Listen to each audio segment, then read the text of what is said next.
la surnomme l'île au pétrole.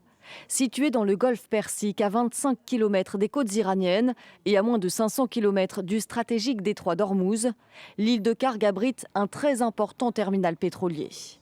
Près de 90% du pétrole iranien transite par cette petite bande de terre de 25 km². Grâce aux eaux profondes qui l'entourent et permettent l'accostage de grands pétroliers, Kharg collecte le brut en provenance des grands champs pétroliers du pays.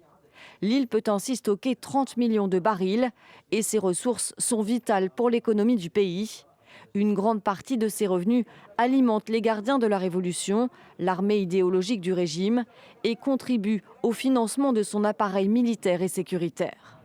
L'armée iranienne a déjà menacé d'une riposte en cas d'attaque sur ses infrastructures pétrolières.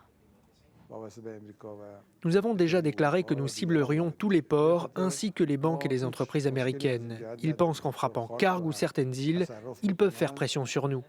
Au contraire, toute la pression retombera sur les compagnies pétrolières liées aux États-Unis et à l'Europe. Mi-mars, l'armée américaine avait déjà mené des frappes aériennes sur Kharg, mais seulement contre des cibles militaires. Elle s'était alors gardée de toucher les infrastructures pétrolières.